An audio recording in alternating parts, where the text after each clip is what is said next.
Good morning, dear students, class 10th students. Now I am going to teach you the making of nationalism in Europe. इस chapter के का दूसरा topic हम बताने जा रहे हैं आपको. What did liberal nationalism stand for? Liberal nationalism क्या होता है, इसका मतलब क्या है, इसके बारे में हम डिस्कस करेंगे. Ideas of national unity in early 19th century Europe were closely allied to the idea of liberalism. ठीक है, आइडिया ऑफ नेशनल यूनिटी, राष्ट्रीय एकता का जो विचारधारा थी 18th century में, idea of liberalism allied to इससे संबंधित थी. आइडिया ऑफ लिबरलिज्म मतलब एक दूसरे से राष्ट्रीय एकता की विचारधारा और आइडियोलॉजी ऑफ लिबरलिज्म, स्वतंत्रता की विचारधारा एक दूसरे से जुड़ी हुई थी. The term liberalism derives, liberalism मतलब होता है फ्री, लिबर मतलब होता है फ्री. ठीक है. For the new middle class liberalism stood for freedom for the individual and equality for all before the law. Middle class के लिए लिबरलिज्म का मतलब था स्वतंत्रता, प्रति व्यक्ति, हर व्यक्ति की स्वतंत्रता और समानता, बिफोर द लॉ, कानून के सामने सभी व्यक्ति की स्वतंत्रता और समानता, ये मिडिल क्लास की विचारधारा थी. Politically it emphasise the concept of the government by consent. ठीक है, पॉलिटिकली राजनीतिक तरीके से समझा जाए तो ये मिडिल क्लास ये सोचते थे कि गवर्नमेंट एक कानून द्वारा चले. Since the French revolution liberalism had stood for the end of autocracy and clerical privileges.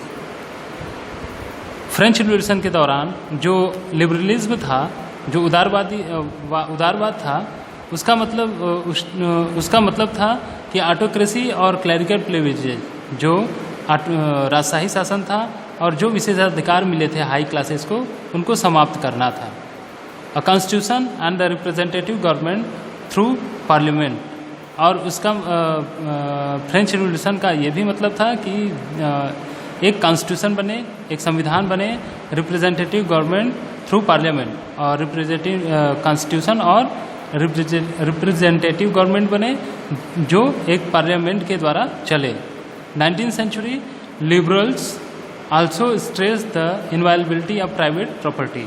19th century में जो लिबरल्स थे उन्होंने ये भी कहा कि जो उनकी प्राइवेट प्रॉपर्टी थी उसको छेड़छाड़ न किया जाए.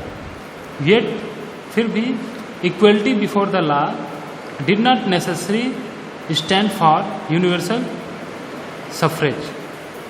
You will recall that revolutionary France. ठीक है, येट इक्वलिटी, फिर भी इक्वलिटी बिफोर द लॉ, जो कानून के सामने समानता की बात कही गई थी, did not necessary stand for the universal suffrage.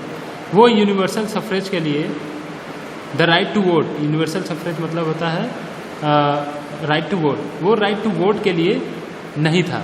You will recall, जैसा कि आपको याद होगा फ्रांस की क्रांति के बारे में, which mark the first political experiment in the liberal democracy. The right to vote and get elected was granted exclusively to property owning man.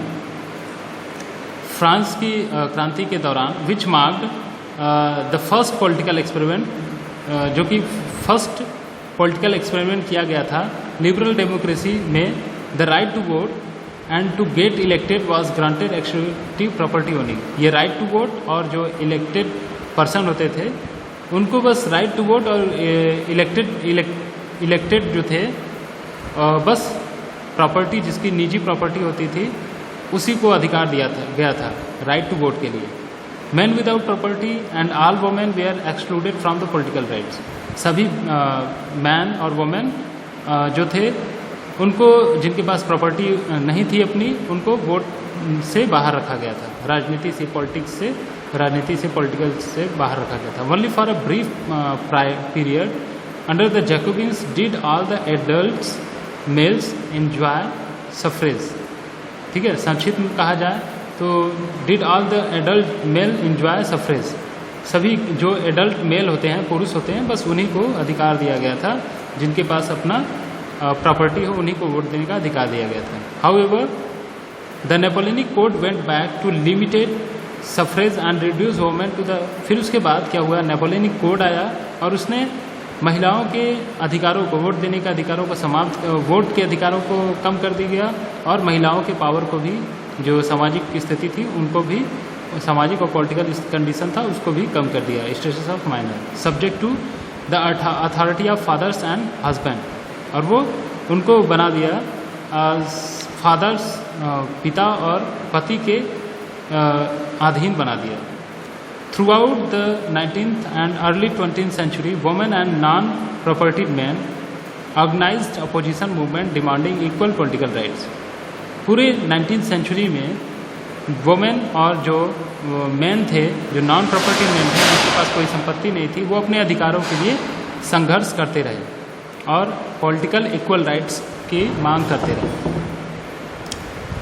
In the economic sphere, आर्थिक इकोनॉमिकली तरीके से देखा जाए, liberalism stood for the freedom of markets. ठीक है, जो व्यापारी थे उस लिबरलिज्म का मतलब क्या था उनका, वो देखते थे कि जो market and abolition of the state imposed restriction, कि जो अलग अलग राज्यों ने अलग अलग तरीके के टैक्सेस को लगाए हैं उनको हटा लिया जाए। ठीक है, during the 19th century this was a strong demand for the emerging middle class, और 19th सेंचुरी में ये मिडिल क्लास ने इसकी मांग और बढ़ा दी। Let us take the example of the German speaking regions in the first half of the 19th century. आइए एक एग्जांपल लेते हैं जर्मनी बोलने वाले लोगों का 19th सेंचुरी के दौरान। Napoleon's administrative measures had created out of, Napoleon ने क्या किया, countless small principalities, confederation of 39 states. ठीक है, Napoleon's administrative measures had created out of countless small principalities, confederation of 39 state. Each of this possessed it own currency and weight and measure. ठीक है, Napoleon के समय में countless small, बहुत सारे मतलब प्रिंसिपलिटीज़, मतलब कई सारे प्रांत थे, प्रोविंस थे, जो कि 39 स्टेट्स में सारे प्रांत बटे हुए थे। ईच ऑफ दिस, सभी का अपनी करेंसी, अलग अलग करेंसी था, अलग अलग वेट था, अलग अलग मीजर्स था, मापन करने का, वजन करने का अलग अलग तरीका था। A merchant travelling in 1833 from Habsburg to Nuremberg to sell his goods. जब 1833 में जब कोई व्यापारी हैम्बर्ग से निमरबर्ग में अपनी प्रॉपर्टी को बेचने के लिए जाता था तो उसको 11 कस्टम्स, अलग अलग प्रांतों में जाता था तो उसे 11 कस्टम्स बैरियर, जो कस्टम्स बैरियर से होकर गुजरना पड़ता था। तो उसे पे custom duty of her customs, her duty, उसको जो टैक्स था, कस्टम ड्यूटी टैक्स था, उसको हर जगह, हर 11 प्रोविंसेस पे उसको 5% उसको टैक्स देना पड़ता था, कस्टम देना पड़ता था। Duties were often levied according to their weight or measure of the goods. और जो ड्यूटीज़ था, जो टैक्सेस था, वो हर जगह, हर प्रांतों में उसके वेट, उसके गुड्स के, सामानों के वेट के और उसके मेजरमेंट के आधार पे उसको 5% व्यापारी को देना पड़ता था। एज ईच रीजन हैड, और यहाँ पे एक समस्या और थी कि हर रीजन में वहाँ के वेट और मीजर्स अलग अलग थे, हर प्रांतों के मीजर, वेट और मेजरमेंट भी अलग अलग थे। This involve time consuming calculation. इस तरीके से व्यापारियों का समय बर्बाद होता था टाइम कैलकुलेशन में। The measure of cloth, for example जैसे जो अगर कपड़े ले गए तो कपड़े का जो मेजरमेंट होता था वो अलग अलग प्रांतों में अलग अलग होता था। वो जैसे was the ell which in the each region stood for a different length. ठीक है, an ell of textile material bought in the Frankfurt would get you 50 ell में, जैसे एले प्रांत में अगर वो जाते थे तो वहाँ पे मेजरमेंट उनको करना पड़ता था 54.7 सेंटीमीटर ऑफ क्लॉथ। कपड़े का एक एले मतलब होता था 54.7, ठीक है, क्लॉथ फ्रैंकफर्ट में। और मेज़ में जब जाता था तो 55.1 सेंटीमीटर मेंस में, ठीक है, एंड न्यूमरबर्ग में 65.6 सेंटीमीटर इन द, और फ्रीबर्ग में 53.5 सेंटीमीटर। तो इस तरीके के अलग अलग प्रांतों में मेजरमेंट अलग अलग होने की वजह से कहीं कम कहीं बेसी होता था। और वो क्या करते थे, जो उनका टैक्सेस होता था हर जगह 5% देना पड़ता था मेजरमेंट का, वेट का, तो कहीं पर कम उन्हें देना पड़ता था, तो कहीं पर वो टैक्सेस क्या होते थे, ज़्यादा देने पड़ जाते थे।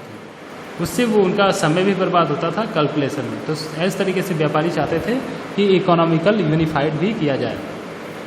सच condition were viewed as obstacle to economic exchange. ऐसे जो ऑब्स्टिकल थे, जो बाधा थे, इस एक्सचेंज उनको इकोनॉमिकली आदान प्रदान के लिए बाधा बन जाते थे, रोड़ा बनते थे। Who out for the creation of A unified. और व्यापारियों ने क्या किया, ये एक इकोनॉमिकली यूनिफाइड, मतलब यूरोपीय प्रांतों को आर्थिक तरीके से एकीकृत करने की मांग की, ताकि उनको गुड्स, सामानों को ले जाने में आसानी हो। In 1834 a custom union of Zollverein was form. 1834 में इस समस्या को दूर करने के लिए एक कस्टम यूनियन बनाया गया, जिसका नाम जोल्बेरियन रखा गया। ठीक है, और सबसे पहले इसको प्रूसिया ने लागू किया। Most of the government German states, और फिर इसके बाद जर्मनी के कई सारे स्टेट्स ने इसको ज्वाइन कर लिया। The union एबोलिश्ड tariff barrier. इस संस्था ने क्या किया, इस संगठन ने जो बैरियर्स थे, टैरिफ बैरियर्स थे, जो टैक्सेस थे, उनको कम कर दिया। Reduce the number of currencies from over 30 to 2। ठीक है, और बैरियर्स को कम कर दिया। और करेंसीज को जो था, टैक्सेस की करेंसीज जो था, उसको 30% से 2% कर दिया। The creation of network of railways.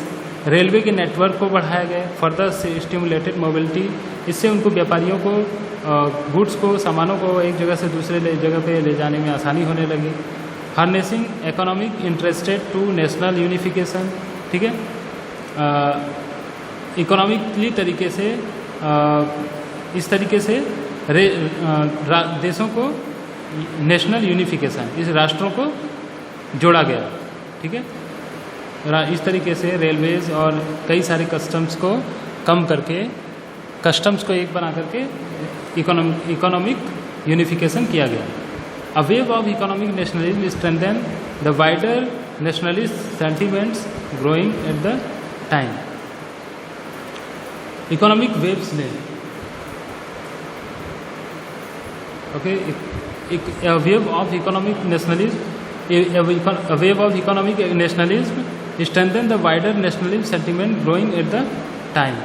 Economic wave ने, इस इकोनॉमिक विचारधारा ने भी क्या किया, लोगों के मन में ये आया, भावनाएं, राष्ट्रवाद की भावनाओं को जागृत किया। नेक्स्ट क्लास में हम न्यू कंजर्वेटिव्स आफ्टर 1815 के बारे में हम लोग स्टडी करेंगे।